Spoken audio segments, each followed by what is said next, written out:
तो आप सल्लल्लाहु अलैहि वसल्लम परेशान थे, तो दो फरिश्ते आए और उन्होंने बताया, एक ने दूसरे से पूछा कि इन पर क्या हुआ है, दूसरे ने बताया जादू हुआ है। किसने किया? जी महमूद लबीद इब्न असम ने किया। कहाँ किया है? फ़लाँ जगह किया, बनु ज़ुरैक़ का एक कुआं था वहाँ किया है। किस चीज़ पे किया है? एक एक चीज़ का सवाल एक फ़रिश्ता पूछता, दूसरा जवाब देता। खजूर की छाल पे किया है, और आप सल्लल्लाहु अलैहि वसल्लम की कंघी जिसमें बाल मुबारक थे उन बालों को लेके किया है, और उसमें गिरें लगाई हैं। तांत में जो है, जो खजूर की एक धागा होता है, तांत खजूर के धागे से बनता है वो, उसमें गिरों में किया है। तो फिर आप सल्लल्लाहु अलैहि वसल्लम गए और वहाँ पर ये सब कुछ आपने वो जादू निकाला, और आप सल्लल्लाहु अलैहि वसल्लम को शिफा मिली, और सूरह फलक और सूरह नास भी नाजिल हुई, और आप सल्लल्लाहु अलैहि वसल्लम हमेशा ये सूरत पढ़ा करते थे। तो पहली तो मैं आपको इस सूरत के ज़िमन में बताऊंगा जादू क्या है। देखें, जादू का आजकल बड़ा जोर है। फ़लाँ जादू सास ने बहू पे कर दिया, बहू ने सास पे कर दिया, फ़लाँ ने ढिमकाने पे कर दिया, मेरा कारोबार नहीं चल रहा। तो ये बात खूब जहन में रखें कि जादू असबाब ज़ईफ़ा में से है। असबाब ज़ईफ़ा कहते हैं कि उन असबाब में से है जिन पर अक्सर नतीजा मुरतब नहीं होता। हम दुनिया में जितने भी काम करते हैं ना, तो हर काम के कोई ना कोई सबब होता है, रीज़न होती है। मिसाल के तौर पर आपको प्यास लग रही है, तो आपकी प्यास बुझेगी नहीं जब तक पानी नहीं पिएंगे। तो जब आप पानी पिएंगे तो प्यास फ़ौरन बुझ जाएगी आपकी, लाजमी बुझती है, अल्लाह की आदत है। भूख के वक्त जब आप खाना खाएंगे तो खाना खाते ही आपकी भूख मिट जाएगी, लाजमी मिटेगी, अल्लाह की आदत है। तो ये वो असबाब हैं जिन पर नतीजा लाजमी, यानी जिनका रिज़ल्ट हम देखते हैं कि लाजमी होता है, अल्लाह की आदत है ये। कुछ असबाब ऐसे हैं कि वो इख्तियार किए जाएँ तो रिज़ल्ट अक्सर निकल आता है, लेकिन कभी कभार नहीं भी निकलता। जैसे आप बीमार हों और आप इलाज करते हैं तो उमूमन फ़ायदा हो जाता है, लेकिन कभी कभार फ़ायदा नहीं भी होता। दवाएं खाते रहते हैं, कोई असर ही नहीं होता। तो ये वो सबब है जिस पर अक्सर रिज़ल्ट निकलता है। तो पहली जो किस्म है जिसमें लाजमी नतीजा निकलता है, उसका शरई हुक्म यह है कि ऐसे असबाब को इख्तियार करना फ़र्ज़ है। मसलन आपको प्यास लग रही है, पानी आप नहीं पीते और आप अल्लाह पे तवक्कुल करते हैं कि अल्लाह मेरी प्यास बुझा देगा, और इसी प्यास से आप मर जाते हैं तो आपको सवाब नहीं मिलेगा बल्कि ख़ुदकुशी का गुनाह मिलेगा। क्योंकि अल्लाह बताएगा क़यामत के दिन कि मैं तो जब भी किसी की प्यास बुझाता हूँ तो पानी के ज़रिए बुझाता हूँ, तुमने सिर्फ दुआ मांगी, पानी पीने का इंतज़ाम किया नहीं, तो मैं तुम्हारी प्यास नहीं बुझाऊँगा और तुम मर जाओगे तो ख़ुदकुशी का गुनाह मिलेगा। इसी वजह से कहते हैं कमाना फ़र्ज़ है ताकि इंसान रोटी खा सके। इस मामले में अल्लाह पे तवक्कुल तो करना है, लेकिन तवक्कुल का ये मतलब कि असबाब इख्तियारी ना करे, ये हराम है, नाजायज़ है, और मर गया तो ख़ुदकुशी का गुनाह होगा। दूसरा जो असबाब हैं जिनमें आता है कि कभी अक्सर नतीजा मुरतब हो जाता है लेकिन कभी कभार नहीं भी होता, वो है बीमारी में इलाज करना। अब आप बीमारी में इलाज करते हैं तो अक्सर ठीक हो जाते हैं, लेकिन बाज़ दफ़ा नहीं भी होते। तो ये वाला सबब जो है ना, ये इख्तियार करना सुन्नत है, फ़र्ज़ नहीं है। यही वजह है, तमाम फ़ुक़हा का इस पर इत्तिफ़ाक़ है कि अगर आप बीमार हुए और आपने इलाज नहीं कराया और आप मर गए तो गुनाह नहीं होगा, आपको ख़ुदकुशी का गुनाह नहीं होगा। क़यामत के दिन आप अल्लाह के सामने आते हैं तो अल्लाह आपसे पूछता है कि तुम जब बीमार थे तुमने अपनी ज़िंदगी बचाने के लिए इलाज क्यों नहीं किया? तो आप कह सकते हैं अल्लाह मुझे कोई यकीन थोड़ी था कि इलाज करके शिफा मिलेगी, बहुत से लोग हमने देखे इलाज हुआ फिर भी नहीं, तो मैंने कहा हो सकता है हम भी ठीक ना हो, तो अब मैंने सिर्फ तवक्कुल किया तुझ पर। तो सवाब तो नहीं मिलेगा लेकिन गुनाह भी नहीं मिलेगा, क्योंकि बहुत दफ़ा ऐसे होता है बग़ैर इलाज के ठीक हो जाता है आदमी, और बहुत दफ़ा इलाज करने से भी ठीक नहीं होता। तो इसलिए कहते हैं ताकीद है, इलाज करना चाहिए, लेकिन इलाज करना कोई फ़र्ज़ वाजिब नहीं है। कोई इसमें अल्लाह पे तवक्कुल करना चाहे तो तवक्कुल कर सकता है, अगरचे उस तवक्कुल का सवाब नहीं मिलेगा लेकिन गुनाह भी नहीं मिलेगा, बल्कि नामुनासिब कहा जाएगा इस तवक्कुल को, क्योंकि इलाज करना पैगम्बर की सुन्नत है। तीसरी किस्म उन असबाब की है जिन पर अक्सर नतीजा मुरतब नहीं होता, कभी कभार तुक्के में हो जाता है। तो ये तावीज़, रुक़िया और ये जो है जादू, ये ऐसे असबाब हैं जिन पर अक्सर नतीजा मुरतब नहीं होता, क्योंकि अगर इन पर ज़्यादातर नतीजा मुरतब हो रहा होता तो निज़ाम आलम ही तबाह बर्बाद हो जाता। जादूगर सबसे पहले क्या करते, वो अपोजिशन वाले किसी जादूगर को लाते और जो हुकूमत में है उसके ख़िलाफ़ जादू करके उसकी हुकूमत को ख़त्म कर देते। हुकूमत यानी सब जादू ही खेल रहे होते पूरी दुनिया में, और जादूगरों की इस पूरी दुनिया में मौज होती। जादूगर ये करते, जादू के ज़ोर से ये बना दिया, कभी वो बना दिया, कभी यूँ बना दिया, एक निज़ाम आलम तबाह बर्बाद हो जाता सारा। तो इसलिए जादू को अल्लाह ने ज़्यादा ताकत नहीं दी है। जादू में असर अल्लाह ने दो लिहाज से, जादू एक कमज़ोर सबब है। नंबर एक कि जब जादूगर जादू करता है तो पहली बात तो ये है कि ज़रूरी नहीं कि जिस पर जादू करे उस पर असर हो जाए। लाखों में किसी 2-4 पर हो सकता है, ज़्यादातर पर नहीं होता। और दूसरा ये भी है कि जितना जादू करेगा ज़रूरी नहीं उतना असर हो सकता है उसका आधा 50% हो। उसने तो जादू किया था मारने के लिए, मगर आप मरे नहीं, थोड़े बहुत कुछ असर हो जाए आपके ऊपर। तो ये जादू एक कमज़ोर चीज़ है। सवाल पैदा होता है, अगर जादू कमज़ोर चीज़ है तो रसूलुल्लाह सल्लल्लाहु अलैहि वसल्लम जो सय्यदुल अंबिया थे, इतने ताकतवर थे, उन पर क्यों असर हो गया? तो उलमा ने उसकी हिकमत बयान की है कि आप सल्लल्लाहु अलैहि वसल्लम पे जादू का असर अल्लाह ने होने दे दिया था। इसलिए होने दे दिया था कि यहूदी आपको जादूगर कहते थे। अगर आप पे जादू का असर ना होता तो यहूदी ये प्रोपेगेंडा करते कि देखो हम तो पहले ही कहते थे ये जादूगर हैं, तो हमने इन पे जादू किया, इतना ताकतवर जादू, इनको कुछ भी नहीं हुआ, तो ये इसकी अलामत है कि माज़ अल्लाह ये जादू का तोड़ इन्होंने कर लिया है। तो इसलिए अल्लाह ने आप पर होने दिया ताकि लोग आपको बशर समझें, आम इंसानों की तरह, और लोगों को यकीन हो जाए कि आप जादूगर नहीं हैं। तो ये हिकमत थी। वरना अगर इस तरह से यहूदियों का असर, जादू असर करना शुरू कर देता, तो फिर यहूदी ने एक दफ़ा थोड़ी, नबी पर हमेशा कोशिश की होगी बार बार, लेकिन एक ही दफ़ा असर हुआ, वो भी बहुत थोड़ा। और फिर नबी के अलावा यहूदियों ने तो कोशिश की होगी हज़रत अबू बकर पे करें, हज़रत उमर पे तो बहुत ज़्यादा की होगी, क्योंकि हज़रत उमर की खिलाफत से इस्लाम को इतना फ़ायदा हुआ कि यहूदियों को तो हज़रत उमर ने वैसे ही मदीना से बाहर निकाला है कि तुम्हें तो एग्रीमेंट ख़त्म हो गया, तुम जाओ। तो यहूदी ये कहीं छुप के बैठ के कर लेते और कहते कि जब नबी सल्लल्लाहु अलैहि वसल्लम पे असर हो गया तो हज़रत उमर पे क्यों नहीं होगा, लेकिन कुछ भी नहीं हुआ। और हमें कोई नहीं मिलता कि हज़रत उमर ने कोई तोड़ की कोशिश की हो, क्योंकि सहाबा किराम इन चीज़ों में ज़्यादा नहीं वो पढ़ते थे। अब्दुल्ला बिन अब्दुस्सलाम रज़ी अल्लाह ताला अन्हु के बारे में आता है कि वो जादू के लिए बचने के लिए दुआएँ पढ़ते थे जो नबी ने बताई हैं, और फरमाते थे कि यहूदी जो है, मैं वो कलिमात जो नबी ने मुझे सिखाए हैं अगर मैं ना पढ़ता तो यहूदी मुझे जादू के ज़ोर से गधा बना देते। ये सही हदीस है, इसका मैं अभी जवाब आपको देता हूँ। लेकिन एक अब्दुल्ला बिन सलाम रज़ी अल्लाह ताला अन्हु के बारे में है, बाकी तो और किसी के बारे में भी नहीं है। तो बहुत कम मिलता है हमें सहाबा में कि 2-4 और भी हैं, बाद सहाबियात हैं, लेकिन उमूमी तौर पर ऐसा होता नहीं है। तो पहला मसला तो ये है कि ये इतनी ख़तरनाक चीज़ नहीं है जितनी लोगों ने इसको बना लिया। तो लिहाजा इन जादूगरों से ज़्यादा फ्री होने की ज़रूरत नहीं है, ना इनको ज़्यादा। मैं तो सारी दुनिया के जादूगरों से बोलता हूँ, आओ यार हमारे खिलाफ जादू करो, इंशाल्लाह कुछ भी नहीं होगा।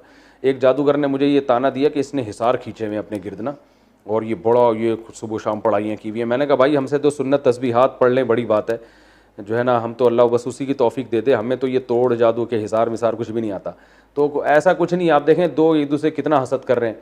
तो इसलिए जादू से बहुत ज़्यादा डरने की ज़रूरत नहीं है। अलबत्ता ये ज़रूर है कि इससे कुरान से और अहादीस से इतना पता चलता है कि जादू की बहरहाल एक हकीकत है। इसको बिल्कुल ही कलअदम करार दे देना कि जादू कुछ होता ही नहीं है, जैसे बाज़ मादा परस्त लोग कहते हैं कि चूँकि साइंसदान इसको नहीं मानते तो लिहाजा ये है ही नहीं, तो ये भी गलत है। हर चीज़ साइंस के दस्तरस में आना ज़रूरी नहीं है। तो होता है, लेकिन इतना नहीं जितना लोगों ने बना लिया। तो होता है, और उससे पनाह मांगने का भी हमें हुक्म दिया गया, और उससे बचने के लिए जो नबी सल्लल्लाहु अलैहि वसल्लम ने दुआएं बताई हैं बस वो काफ़ी हैं। जैसे हज़रत अब्दुल्ला बिन सलाम रज़ी अल्लाह ताला अन्हु ने बताया, वो कलिमात जो नबी ने मुझे सिखाए हैं मैं वो पढ़ता हूँ तो बचा हुआ हूँ। तो इसी तरह हमें कुरान ने सूरह फलक और सूरह नास सिखाई है, तो आप सूरह फलक सूरह नास रात को अपने ऊपर दम करके सोएं, तो अगर कोई करेगा भी तो इंशाअल्लाह कोई असर आप पर नहीं होगा। एक बात तो ये हो गई। दूसरी बात ये कि जादू से क्या हकीकत और माहियत भी चेंज हो जाती है किसी चीज़ की, तो ये भी एक बड़ा मसला है कि जादू से क्या मतलब कोई किसी चीज़ को वाकई हकीकत में चेंज किया जा सकता है या नज़र का धोखा होता है। तो ये मैंने इस पर बहुत मुताला किया है, मैं इस नतीजे पर पहुँचा हूँ कि जादू से हकीकत चेंज नहीं होती। इस बारे में इमाम अबू बकर अल जस्सास जो बहुत बड़े मुहक्किक थे, मुफस्सिर थे, उनकी राय ये है कि जादू से हकीकत चेंज नहीं होती। और उन्होंने दलील ये दी है कि कुरान मजीद में अल्लाह ताला ने मूसा अलैहिस्सलाम के मुकाबले में जो जादूगर आए थे, उन जादूगरों को अल्लाह ने बड़ा जादू कहा है। उन्होंने जब रस्सियों को सांप बनाया ना, तो वजाऊ बिसिहरिन अज़ीम, कुरान के अल्फाज है, बहुत बड़ा जादू किया। तो उस बहुत बड़े जादू के बारे में कुरान के अल्फाज है, युखय्यलु इलैहि मिन सिहरिहिम अन्नहा तसआ, उनके जादू से लोगों को ऐसा लगा कि ये लाठियाँ और ये रस्सियाँ सांप बन गई हैं। कुरान के अल्फाज हैं, यानी हकीकत में वो सांप नहीं बनी थी, बल्कि युखय्यलु, लोगों को ये लगा कि ये सांप बन गई हैं। तो वो कहते हैं जब इतना बड़ा जादू, जिसको कुरान बड़ा जादू कह रहा है, उससे भी वो लाठियों को हकीकत में सांप नहीं बना सके, बल्कि लोगों की नज़रों में उन्होंने जो है ना खाक फेंक दी और मिसमरिज्म किया, और लोग देखने में लोगों को लगा कि ये सांप है। तो जब इतने बड़े जादू से कोई चीज़ हकीकत में चेंज नहीं होती, नज़र का धोखा होता है, तो आजकल के जो जादू हो रहे हैं उससे कहाँ हकीकत चेंज हो सकती है। तो ये उनका मौक़िफ़ है, बहुत मजबूत है। और वो ये कहते हैं कि जादू और मोज़े में फ़र्क ही यही है कि मोज़े में हकीकत चेंज हो जाती है। तभी आप देखें मूसा अलैहिस्सलाम ने जब लाठी फेंकी है तो एकदम सांप बन गई, तो जादूगर फ़ौरन सर्दे में गिर गए और कहने लगे हमें रब पर ईमान ले आए। तो जब फ़ौरन इसी वजह से गिर गए, उन्होंने कहा यार ये तो हकीकत में चेंज हो गई ना, तो हकीकत में कैसे चेंज हो सकती है। तो इससे पता चलता है कि जादू के ज़ोर से कोई चीज़ हकीकत में चेंज नहीं होती। अलबत्ता हमारे ही बाज़ अकाबिर में, माजी करीब के अकाबिर हैं, उनकी राय ये है कि जादू से हकीकत भी चेंज हो सकती है, और इस पर कोई हमारे पास दलील नहीं है कि हकीकत चेंज ना हो सके, ऐन मुमकिन है हो सकती हो। और उसकी दलील में अब्दुल्ला बिन सलाम रज़ी अल्लाह ताला अन्हु का कौल पेश किया जाता है कि वो ये कहते थे कि यहूदी जादू के ज़रिए मुझे गधा बना देते। तो जब इंसान के लिए गधा बनना मुमकिन है जादू के ज़ोर से, तो बाकी चीज़ें भी बन सकती हैं। और लेकिन ये बात इसलिए दुरुस्त मालूम नहीं होती कि अब्दुल्ला बिन सलाम के कौल में तावील करना ये ज़्यादा हमारे लिए आसान है, और जादूगरों को ये इख्तियार दे देना कि वो हकीकत चेंज कर सकते हैं, इस पर जो इश्कालात लाजिम आते हैं वो ज़्यादा मुश्किल हैं। क्योंकि इमाम अबू बकर जस्सास ने ये इश्काल किया है कि जादूगरों की जो अपनी हालत होती है ना, ये सारे गरीब होते हैं, लोगों के चंदे पे पल रहे होते हैं। तो अगर ये जादूगर हकीकत को चेंज कर देते तो ये तो लोहे को सोना बना देते, चांदी बना देते, और ये इतनी अगर इख्तियारात होते ना इनके पास, तो ये ऐसे नंग धड़ंग हालत में ना होते। ये तो लोगों के चंदों पे पल रहे होते हैं। तो ये बड़ी मजबूत दलील है। और उन्हें अबू बकर जस्सास ने रहिमहुल्लाह ने एक दलील ये भी दी है कि हम दुनिया में कहीं भी नहीं सुनते कि जादू से किसी हकीकत को चेंज कर दिया गया हो। कहीं हमारे पास ऐसी कोई मुस्तनद खबर कभी भी नहीं आई। तो इसका जवाब हमारे बाज़ अकाबिर ने यह दिया है कि भाई हो सकता है दुनिया में बहुत सी जगहों पर हुआ हो, इत्तिला ना मिली हो हमें, हमने पूरी दुनिया देखी तो नहीं है। तो ये आज से 100 साल पहले कहना तो आसान था, लेकिन अब जो इलेक्ट्रॉनिक मीडिया का दौर है, पूरी दुनिया ग्लोबल विलेज की तरह बन चुकी है। अब ये दावा करना कि दुनिया में कहीं हुआ होता तो हो सकता है हमें ना इत्तला हो, अब ये दावा करना मुमकिन नहीं है। दुनिया में ऐसा छंबा कहीं हुआ होता ना कि एक चीज़ हकीकत में ही चेंज हो जाए और कोई साइंटिफिक लॉजिक ही ना उसकी, तो वो खबरें आ जाती हैं। तो हाँ, आज भी हम देखते हैं पूरी दुनिया में कोई जादूगर जो है ना लोहे को सोना बना सका है, और ना जनाब वो पाकिस्तानी करेंसी को डॉलर या रियाल में तब्दील कर चुका है। वरना इमरान खान सबसे पहले जादूगरों को बुलाता कि यार इसी करेंसी को डॉलर बना दो, हम बाहर से इतने डॉलर ले रहे हैं, एक पेटी मेरे पास पड़ी हुई है, फूंक मारो कुछ करो, मैं तुम्हें 6 महीने का टाइम देता हूँ। है भाई, जल्दी नहीं है। बल्कि सब इमरान खान की मैं बुलाता सबसे पहले, भाई सीधी सी बात है। सही है ना। तो मैं कहता भाई कुछ, तो ये बेचारे आज तक कुछ भी नहीं कर सके हैं। तो ये नज़र के धोखे के ज़रिए तो हो सकता है, हकीकत में कुछ भी नहीं होता। तो इसलिए मेरा मौक़िफ़ यही है कि जादू से हकीकत चेंज नहीं होती, अगर होती तो निज़ाम आलम ख़राब हो जाता। तो जादू से बचने की फ़िक्र करें, लेकिन इतनी टेंशन न लें। ज़रा कोई भी मसला हो तो जादू है, फ़लाने ने जादू किया, ढिमकाना ने जादू किया, इससे माशरे में फ़साद फैलता है। तो जादूगर का असर एक, हाँ मैं बता रहा हूँ जादू की किस्में। जादू की जो लुग़त में डेफिनेशन है डिक्शनरी में, यानी अरबी लुग़त में या उर्दू लुग़त में आप कह सकते हैं, जादू कहते हैं कोई ऐसा काम करना जिसके सबब मख्फी हो। असल ये है, इसको समझने में लोग बड़ी गलती करते हैं। मेरा एक बयान हुआ था जादू के बारे में, उस पर बाज़ उलमा ने भी मुझे बहुत तंज़ किया, तो वो पूरा बयान शायद नहीं सुना गया। जादू कहते हैं कोई काम हुआ मगर उसका सबब आपको मालूम नहीं है, तो वो आपके लिए अचंबा होता है। यानी हर अचंबे का काम क्या कहलाता है? जादू। मिसाल के तौर पर मैंने आपसे कहा मुझे प्यास लग रही है, आप पानी लेकर आए। आप गए चलते हुए, पानी लेकर आए, मैंने पानी पिया, मुझे प्यास बुझ गई। इसको कोई भी जादू नहीं कहेगा, इसलिए कि प्यास बुझने के लिए जो असबाब इख्तियार किए वो मख्फी नहीं है, वो सारी दुनिया को पता है। भाई टांगों से चल के गए, यूं लाए और हमने पी लिया और ख़त्म हो गई बात। लेकिन अगर मैं बैठा हूँ, मैं कह रहा हूँ यार मुझे प्यास लग रही है, आप पानी लेकर आए। आपने क्या किया हुआ था कि अपनी जेब में आपके मोबाइल है, उसमें आपने एक टून लगाई हुई है, किसी खादिम को कहा हुआ है कि जब ये मैं बटन दबाऊँ ना तो ये घंटी तुम्हारे पास बजेगी, समझ जाना कि उस्ताद जी को पानी चाहिए, ठीक है ना। और ये वाली जब घंटी बजे तो समझ जाना कि समोसा चाहिए, ये जब बजे तो समझ जाना कि रोटी चाहिए। लेकिन ये बात मैंने किसी को बताई नहीं, तुम्हारे और मेरे दरमियान, ठीक है ना। और मैंने भी आपसे ये मुकमुका किया हुआ है कि मैं लोगों को ये बताऊंगा कि मुझे पानी चाहिए, और आपने ये बटन, ये टून है, लोगों को ये पूरी कहानी का इल्म नहीं। अब मैंने आपसे कहा यार, मैंने इनसे कहा यार मुझे पानी चाहिए। अचानक मैं देखता हूँ एक बंदा दरवाज़ा से पानी लेके आता है। बाप साहब कहेंगे यार इसको कैसे पता चल गया मुफ्ती साहब को पानी चाहिए है भाई। अब देख रहे हैं यार किसी ने मोबाइल तो नहीं मोबाइल भी किसी ने नहीं खोला है भाई, कुछ भी नहीं है। तो यकीनन आप तो इस तरह के जब बहुत सारे वाकयात होंगे ना, आप कहोगे ये बहुत ही पहुंचे हुए हैं कोई। ये क्या है? इसको मैजिक कहते हैं। मैजिक का कोई साइंटिफिक सबब होता है, मगर वो इतना मख्फी होता है कि वो माहिरीन ने जो है ना यही तो सीखा होता है कि पब्लिक को रिजल्ट सामने आना चाहिए, उसका सबब सामने नहीं आना चाहिए। इसी पर लोग कहते हैं यार ये कैसे हो गया, कैसे हो गया। हम कहते हैं भाई हमें अगर बता दें कैसे हो गया तो फिर जो सीखा है और जिसने नहीं सीखा उसमें फर्क कैसे पता चलेगा।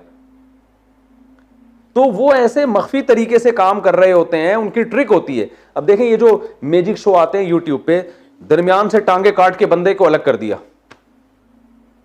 फिर दोबारा टांगे जोड़ दी, आदमी सर पकड़ के बैठा रहता है, 10 साल सोचता रहे, उसकी समझ में नहीं आएगा। लेकिन वो चूंकि अंग्रेज है, वो इसको अपनी रूहानियत के लिए कैश नहीं कराता कि मैं बहुत बड़ा बुजुर्ग हूं, टांगे काट के फिर जोड़ देता हूं, तो अब जो है ना आओ मुझे हदिये दो, नजराने दो। यही काम अगर कोई मुसलमान जादूगर कर रहा होता तो वो कहता मैं पहुंचा हुआ बुजुर्ग हूं। गोरा साफ तौर पे कह देता है भाई हमने ये फन सीखा है, ये ट्रिक है जो हम आपको नहीं बताएंगे, बताने के 1 करोड़ रुपए लेंगे, खत्म हो गई बात। लेकिन जब वो ट्रिक बताते हैं, अब तो ये आ भी गई है ट्रिक यूट्यूब पे, अब लोगों ने बताई क्यों? अपने चैनल पे से पैसा कमाने के लिए कि यार वैसे कस्टमर को बता के इतने पैसे मिल रहे, यूट्यूब पे क्लिप बना के डाल दो, वैसे ही व्यूवर्स इतने आ जाएंगे, ठीक ठाक पैसे मिल जाएंगे। ये बहुत इल्मी खानदानी बातें कर रहा हूं, इनकी कदर करें, वरना जादू के नाम पे तबीयत से उल्लू बनाया गया आजकल, दीनदार लोग उल्लू बना रहे हैं। तो ये जो खुफिया ट्रिक यानी रिजल्ट सामने आ रहा है, उसकी सबब सामने नहीं आ रहा, इस अमल को जादू कहा जाता है। समझ में आ रही है बात कि नहीं आ रही? इस अमल को क्या कहते हैं? डिक्शनरी में इंग्लिश में भी मैजिक कहते हैं, उर्दू में सहर कहते हैं, सहर जिसे कहते हैं सहर, और अरबी उर्दू में जादू। अब एक तो अंग्रेज जादू करता है, भाई ये है टांगे काट दी, कबूतर निकाल के दिखा दिया, नहीं वो निकाल रहे होते। हमारे एक स्कूल में एक आए थे, वो मैजिक शो दिखा रहे थे, अखबार में जो है ना उन्होंने अखबार का ऐसे वो बनाया और उसमें दूध डाला जग से, फिर यूं रखा, अखबार खोला, कुछ भी नहीं है। तो वो होता है यानी वो दूध कहीं गिर रहा होता है लेकिन हमें नजर नहीं आ रहा होता। ये हाथ की सफाई है, इसको कहते हैं सहरू आयुनन नास, लोगों की, इसलिए कुरान में आता है लोगों की आंखों में जादू। तो ये इसका ताल्लुक किससे? आपकी ऐसे मुमताज बेगम देखें ना आप जाके, वो भी जादू है, औरत का धड़ है, नीचे पीछे लोमड़ी है। अब भाई हम तो परेशान है यार, ये क्या है, ये है क्या? लेकिन कोई ट्रिक होती है। अब ये जितनी खुफिया ट्रिक होगी उतना ही ताकतवर क्या होगा? जादू होगा। तो ये जो अब जिसके असबाब खुफिया होते हैं ना, इसकी भी 2 किस्में हैं। इस पे तो मैं कह रहा हूं अलग से क्लिप बनाओ, जादू किसे कहते हैं, ये अलग से तफसीर के अलावा भी अलग से क्लिप बनाना, ताकि जादू के नाम पे जो लोगों ने रूहानियत के धंधे शुरू किए हुए हैं ना, तो इस किस्म के जादू की ना जिसके असबाब मख्फी हों, इनकी कितनी किस्में हैं? 2। एक तो वो के असबाब साइंटिफिक ही होते हैं, इधर तवज्जो भाई, एक तो वो के असबाब उसके साइंटिफिक ही होते हैं लेकिन वो आम आदमी की समझ में नहीं आते, वो माहिरीन जानते हैं। जैसे मैजिक शो जो आ रहे हैं यूट्यूब पे, टांगे काट दी, कबूतर बना दिया, इसके पीछे जिन्नात का कोई अमल दखल बोलो ना नहीं होता। लॉजिक होती है, आप उनसे सीखो तो बता देंगे भाई कबूतर नहीं है, पहले से यहां छुपा के लाए हुए थे कबूतर, यहां से हमने कबूतर निकाला है ठीक है ना। तो एक मैजिक शो मैंने देखा, एक आदमी 2 आदमियों में तकसीम हो जाता है बिल्कुल उस जैसे, रिसर्च पता चला ये दोनों जुड़वा भाई हैं, एक जैसी शक्ल, एक जैसे कपड़े, तो ये इस तरह से खड़े हुए थे, एक लग रहे थे, अब यूं है तो 2, अब आदमी सर पटक के रह जाए कि यार ये हुआ क्या है। तो दूसरा जादू वो होता है कि जिन्नात से काम लिया जाता है। अब काम चूंकि जिन्नात कर रहे होते हैं, जिन्नात आम आदमी को नजर नहीं आता, रिजल्ट सामने आ रहा होता है, पीछे जिन नजर और अल्लाह का शुक्र अदा करें नजर नहीं आ रहा होता क्योंकि जिन नजर आ जाए तो फिर बंदा वैसे ही गायब हो जाता है, ठीक है ना, जिन नजर आता ही नहीं है। तो वो ये होता है, ये वाला जादू ये होता है जो जिन्नात के जरिए, कि जिन्नात में शरारत गालिब है और ये इंसानों के, शैतान जिन्नी है ना, इसमें शर का उनसर खैर से गालिब है। तो ये नेक बहुत कम होते हैं, शरीर इनमें ज़्यादा होते हैं। तो ये इंसान को नुकसान पहुंचाना चाहते हैं, मगर ये इंसान से डरते हैं। कुरान से ये बात साबित है सूरह जिन में, वन्नहु कान रिजालुम मिनल इंसी यऊदून बिरिजालिम मिनल जिन्नी फज़ादूहुम रहाका, कि इंसानों ने जब जिन्नात से डरना शुरू कर दिया तो जिन्नात की सरकशी बढ़ गई। वरना ये इंसान से डरते हैं, इंसान की अल्लाह ने इंसान को सलाहियतें दी हैं। ताकतवर होना अलग चीज़ है, रोब होना, जिन्नात में ताकत होती है मगर रोब इंसानों का ही जिन्नात पे ज़्यादा है। तो होता ये है कि जो शरीर जिन्नात होते हैं, बाज़ लोग एक फ़न के ज़रिए वो क्या करते हैं कि उन शरीर जिन्नात को खुश करते हैं। और शरीर जिन्नात को खुश करने के लिए, जैसे एल्यूमिनेटी वगैरह का आपने सुना है ना, कि कुछ दुनिया में ऐसी तहरीकें हैं जो शैतानी हैं, तो वो आप उनका मेंबर जब बनेंगे जब आप कोई बहुत ही वहशतनाक काम करेंगे। तो जब वो शैतानी काम आप करते हैं तो आप उसका मेंबर बन जाते हैं, वो कि भाई ये अब हमारा बंदा है। वो हत्ता कि सुना है कि अपनी वालदैन का भी कत्ल करवा देते हैं आपसे, कि अब माँ को मार दो, बाप को मार दो, यानी सारे वहशियाना अमल करा के वो कहते हैं अभी हमारा क्या हो गया है, पक्का। फिर वो आपको ठीक ठाक कमीशन देते हैं, बहुत पैसा देते हैं। वो कहते हैं अब हम जो करेंगे ये करेंगे। वरना जाहिर है दहशतगर्द से काम लेने में भी, उस दहशतगर्द के सीने में भी तो दिल होता है ना, एक मकाम पे आके हो सकता है वो रुक जाए, भाई मैं ये नहीं कर रहा, मैं क्यों करूँ। आपको पता है जिसने जापान पे एटम बम गिराया था, कहते हैं वो खुद नफ्सियाती पागल हो गया था, वो इतने जब लोगों की उसने तबाही देखी है। तो जुल्म करना भी हर आदमी के बस में नहीं होता। तो शयातीन से काम लेने के लिए बाज ऐसे वहशतनाक काम किए जाते हैं, उससे जिन्नात खुश हो जाते हैं, क्योंकि वो जिन्नात चाहते हैं दुनिया में कुफ्र फैले। तो आप जब कुफ्र को फैलाने की कोशिश करते हो और बहुत ही वहशतनाक काम, तो फिर जिन्नात खुश होते हैं। ऐसे मौके पे उन जिन्नात को एक मैसेज दिया जाता है। वो मैसेज जो है ना, जबान से नहीं दिया जाता, वो कोई गिरा लगा के, किसी का नाम पढ़ के, या उसका पुतला बना के, ठीक है ना, उसमें जैसे सुइयां लगा दी। तो सुइयां इस बात की अलामत होती है, जिनको बताया जा रहा था इसके पूरे जिस्म को इस तरह से खराब करो, और वो उसी के शक्ल का पुतला एक मैसेज होता है कि ये बंदा है, इसको फोकस करना है। अब उनमें ऐसे, जैसे माज अल्लाह नकल कुफर बोलते हुए भी डर लगता है, नजासत से कुरान लिखना, ये तो बहुत ही गंदा अमल है ना, तो जिन्नात इससे खुश हो जाते हैं। उल्टा कुरान लिखना, मासूम बच्चों की कब्रिस्तान से हड्डियां निकालना। अब जाहिर है बच्चा, एक तो वैसे ही बच्चा, फिर वो जब मर जाता है तो और काबिल तरस होता है, तो उसकी हड्डियां निकाल के ऐसे अमल करना। गंद खाना, गोबर, ये जादूगर गोबर भी खाते हैं, हकीकत बता रहा हूँ, गंद खाते हैं। क्योंकि एक तो सूअर खाता है ना इंसान, वो तो फिर भी दुनिया में बहुत से, लेकिन गूं दुनिया में कोई भी नहीं खाता। तो ऐसा वहशतनाक अमल के गूं खाना। एक लांडी में 2 जादूगरों का फड्डा हो रहा था, मुझे एक साहब ने खुद बताया, जो वो इलाज करवा रहे थे उनसे, जादूगरों से इलाज कराने, हमाकत देखो। तो वो फड्डा उनका हो गया, तो वो कह रहा तू कितना गूं खाता है बता। वो कह रहा मैं इतना खाता हूँ। अब इतना, वो बता रहा मैं इतने किलो खाता हूँ, तू मेरे से बहस कर रहा है। इनके मुकाबले ऐसे होते हैं कि तू कितना बड़ा जादूगर होगा, तू एक गूं का लड्डू खाता है, 6 लड्डू खा जाए। तो ये इनके, तो ये होते गंदे, मैले, कुचैले। हिंदुओं में ये ज्यादा हैं। तो जितना गंद में रहते हैं, जितने वहशियाना अमल, खून पी रहे हैं जी, सही है ना, जिंदा मुर्गे का खून पी रहे हैं, ऐसे वहशियाना अमल करते हैं, तो उससे शैतानी कुव्वतें इनके करीब जमा हो जाती हैं। तो फिर ये उसको मैसेज देते हैं ये करना है, तो वो भी 100% उस मैसेज पर अमल नहीं करते, बल्कि उसमें भी ये है कि सबब ज़ईफ है ना। जिन देखता है कि जिस सामने वाले को तंग करना है, तो जिन पहले देखता है मुझ में इतना तप्पड़ है कि मैं इसको तंग करूंगी भी कि नहीं करूं, तो वो सामने वाले का कॉन्फिडेंस भी देखता है। जैसे कुरान में आता है ना कि जिन्नात से जब इंसानों ने डरना शुरू किया तो जिन्नात इन पर हावी हो गए। तो सामने वाला अगर दीनदार है, कॉन्फिडेंस है, वो नहीं इन चीजों में पड़ता, तो फिर जिन्नात उसका कुछ नहीं बिगाड़ते, वो डरते हैं। वो जादूगर उनको मैसेज देता भी है तो नहीं जाते वो। और अगर जिन देखता है सामने वाला वैसे ही कमजोर है और उसका अकीदा भी कमजोर है, फिर जिन्नात उसको तंग करते हैं। ये बात जो मैंने दावा किया, इसकी एक मिसाल से समझाता हूं तो समझ में आएगी इंशाअल्लाह। हम लोग एक गांव में गए, एक बुजुर्ग की कब्र थी।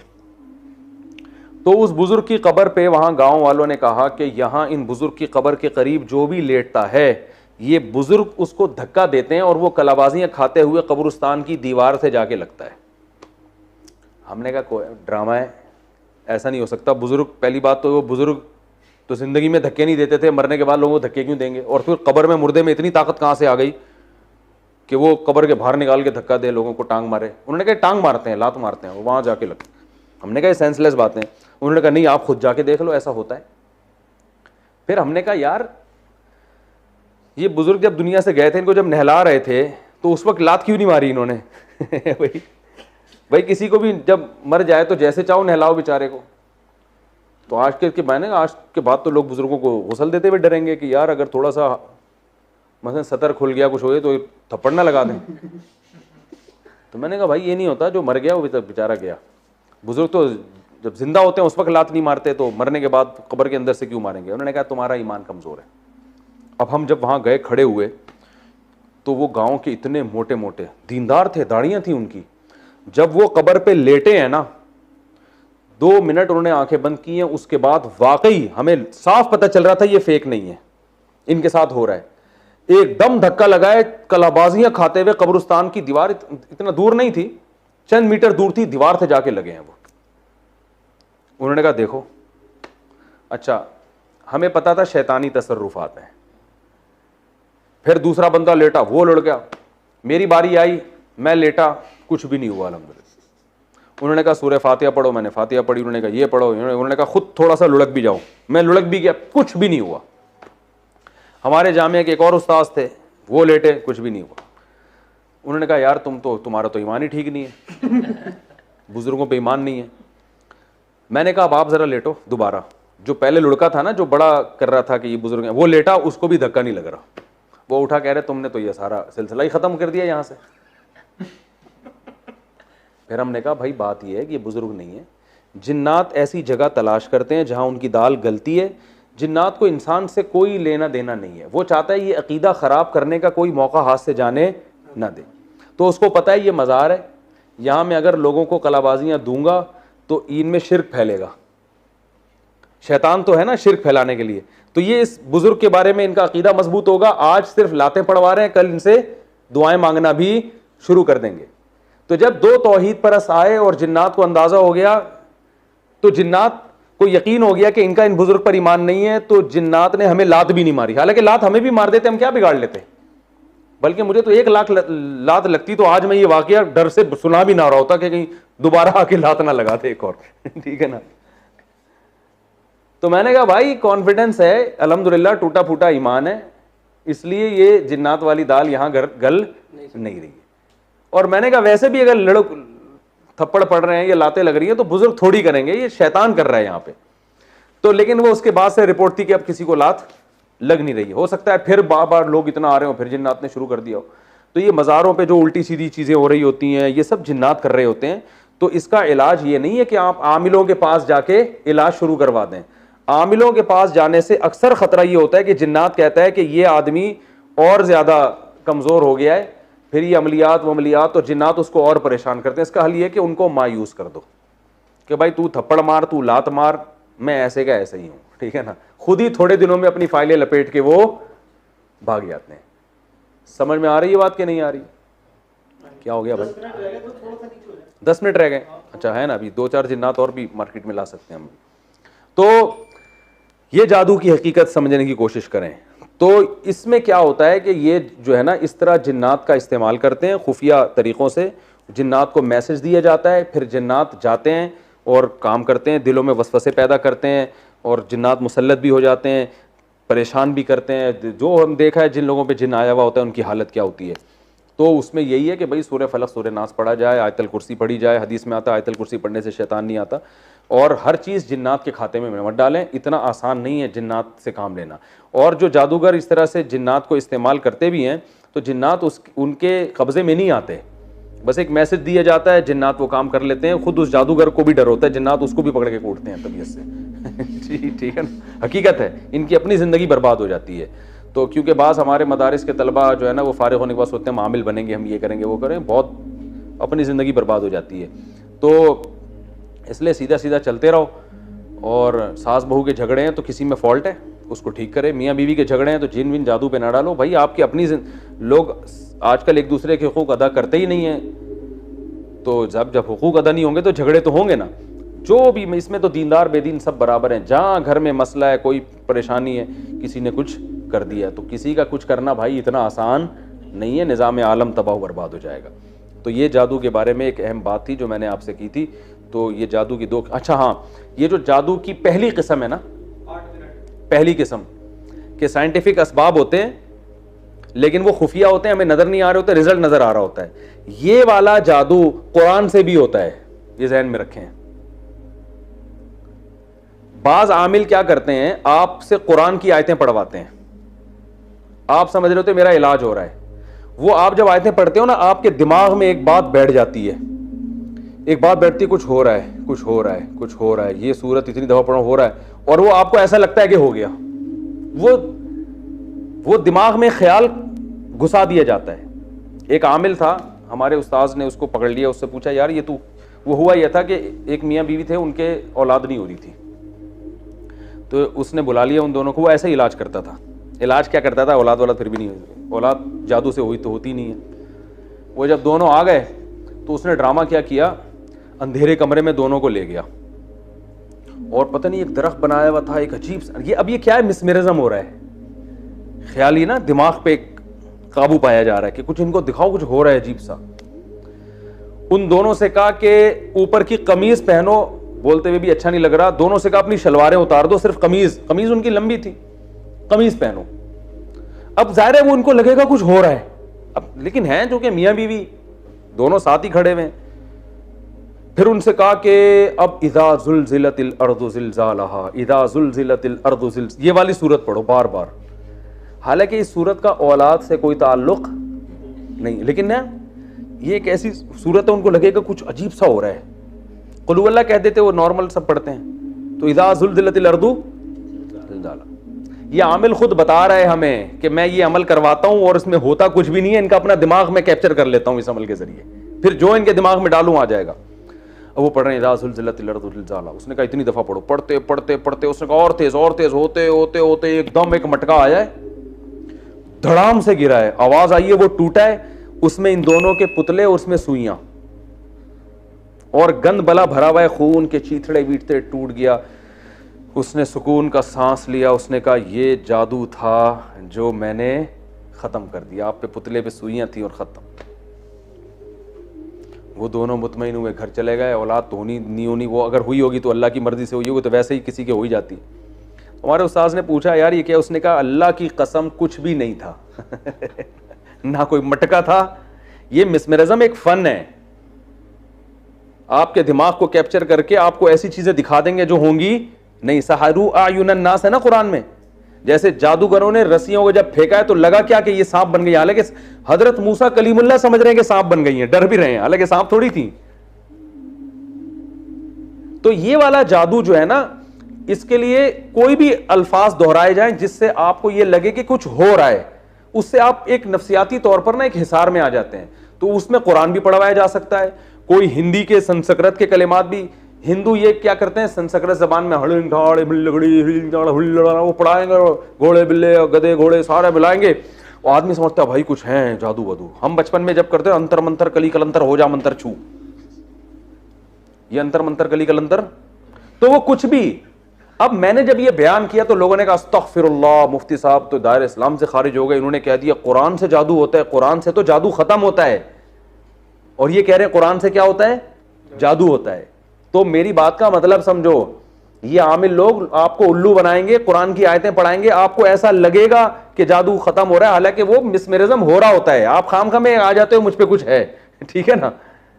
और ये मैं नहीं कह रहा, मौलाना जफर अहमद उस्मानी रहमतुल्लाह ने हकामुल कुरान में लिखा है कि ये कुरान से मिसमेरिज्म की, वो उसमें कुरान बराए कुरान नहीं होता, उसका मतलब कुछ भी कलिमात पे लगा दो जिससे इसको ये हो कि कुछ हो रहा है, तवज्जो मरकूज करने के लिए। वो कुरान से भी ये कुछ भी, जितने अजीब कलिमात होंगे ना, कुरान जो आमिल लोग हैं वो कुरान इसलिए बताते हैं ताकि आपको यकीन आ जाए कि बहुत मुबारक कलिमात हैं और ये तो इलाज ही कर रहे होंगे, हालांकि वो इलाज नहीं होता। अब ये कुरानी सीडी आई थी, उसमें क्या था, बहुत तकसीम हुई है, वो मुख्तलिफ कारियों की आवाज़ में ये सूरत आप इतनी दफ़ा 1.5 घंटे तिलावत करें तो आप पे जादू ख़त्म हो जाएगा।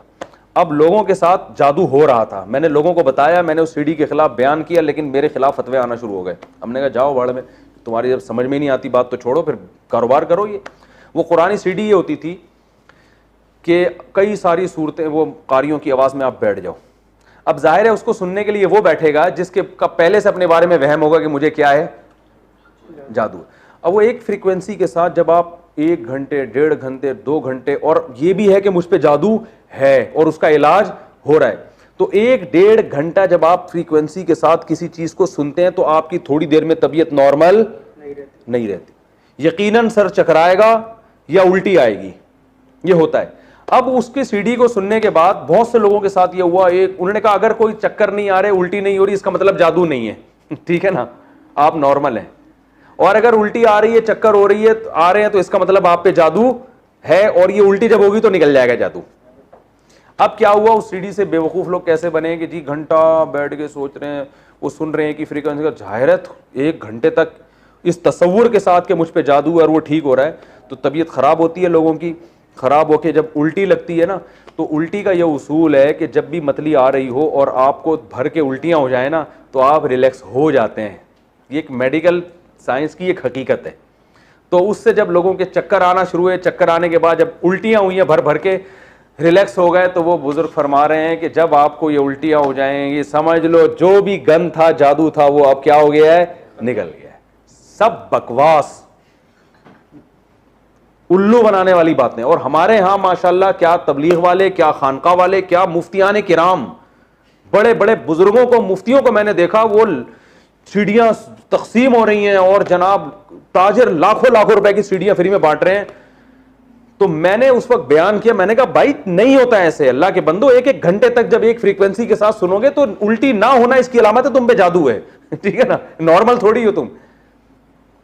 तो वो उल्टी जब होगी तो अब वो खाम में वहम हो गया कि जो है वो मैं ठीक हो गया हूं। तो जब भी किसी, हमने बच्चों को देखा है, बच्चे बिलबिला रहे होते हैं, टेंशन में होते हैं, जब उल्टी होती है ना, एकदम बच्चा खिलखिलाना शुरू कर देगा, इसलिए कि वो उल्टी के बाद इंसान रिलैक्स हो जाता है। तो इसलिए भाई ये फजूल चीजों में मत पड़ो, कुरान से इलाज करना है तो जादू, ये सीढ़ियां सुनने की जरूरत नहीं है। सूरह फलक, सूरह नास 3 दफा पढ़ के दम करो, आयतल कुर्सी पढ़ के दम करो, सूरह फातिहा पढ़ के दम करो। तो ये जो मैंने कहा था ना कुरान, अब हकीकत में क्या है कि जादू इन पे हो रहा है, क्योंकि इनको उल्टी तो हो रही है, उल्टी का सबब इनको मालूम नहीं, और वो सबब क्या है, एक फ्रीक्वेंसी के साथ तिलावत का सुनना। तो अल्लामा ज़फ़र अहमद उस्मानी की बात का मतलब समझ में आया कि कुरान से जादू होता है, ये वाला जिन्नात वाला जादू नहीं होता, क्योंकि कुरान जब आप पढ़ेंगे तो जिन्नात तो भाग जाते हैं उससे, लेकिन ये वाला जादू जिसके असबाब मख्फी हो और नतीजा आपके सामने आ रहा हो, वजह मालूम ना हो, ये वाला जादू कुरान से होता है। समझ में आ रही है बात कि नहीं आ रही है? तो कुरान असल में तो जादू के इलाज के लिए है, लेकिन कोई उसको, जैसे एक शहद जो है ना, वो तो शिफा के लिए है ना, वो बीमार के लिए, बीमारी के लिए भी, शुगर के मरीज को खिला दो मर जाएगा वो। ठीक है ना। और फिर कहें कि अब अगर मैं बयान करूं कि ये मरा शुगर का मरीज इसलिए कि इसने शहद पिया, आपको अस्तगफिरुल्लाह, कुरान में तो आता है शहद में लोगों के लिए शिफा है, और मुफ्ती साहब कह रहे हैं ये शहद पीने से मरा है। तो ये आपके बेवकूफ़ होने की दलील होगी कि आप किसी की बात समझने के लिए तैयार नहीं है। तो बहुत ज़्यादा मेरे खिलाफ क्लिप बने हैं उस वक्त, और मैंने एक मुफ्ती साहब को हवाले भी दिए, उन्होंने कहा भाई हवाले के बगैर, मैंने अल्लामा ज़फ़र उस्मानी की इबारत निकाल के दे दी, ये देखें, फिर भी नहीं माना उन्होंने, फिर भी नहीं माना। कह रहे हैं आप अपनी तरफ से बातें फेंकते हो, दलील नहीं होती, मुताला नहीं होता, बस ऐसी कुरान से तो जादू का इलाज होता है। मैंने कहा ये वाली किस्म जो जादू की है, मिसमेरिज्म वाली, ये कुरान से भी होती है। तो इसलिए ये जो आमिल लोग आपको कहते हैं ना ये वाली आयत इतनी दफ़ा पढ़ो, कोई भरोसा नहीं है कि उस आयत के रिपीट बार बार करने से आपका खोपड़ी घूम रही हो। ठीक है ना। एक फ्रीक्वेंसी के साथ जब कुछ भी सुनेंगे आप तो उसमें ख़तरा, और ख़ासतौर पर इस वहम के साथ कि मुझे कुछ है, तो ख़तरा होता है। तो जादू की सारी किस्में खुलासा बता दूँ भाई, जादू की डेफिनेशन क्या है, एक कोई ऐसा काम हो जिसके असबाब मख्फी हो, समझ में ना आ रहे हो, इसको जादू कहते हैं। और फिर जादू की 2 किस्में, एक तो वो नज़र का धोखा होता है जो मैजिक शो सुबह शाम हो रहे होते हैं, मिसमेरिज्म भी हो जाता है जैसे मैंने बताया, और दूसरी किस्म जिन्नात से काम लिया जाता है। लेकिन ये जादू की जितनी किस्में हैं, इनके असबाब ज़ईफ़ा में से हैं, उमूमन नतीजा मुरतब इन पर नहीं होता। ठीक है ना। और ज़्यादातर नतीजे, इसलिए इसमें तवक्कुल का तकाजा ये है कि बस अल्लाह पे एतमाद किया जाए, इन चीज़ों में ज़्यादा ना पड़ा जाए।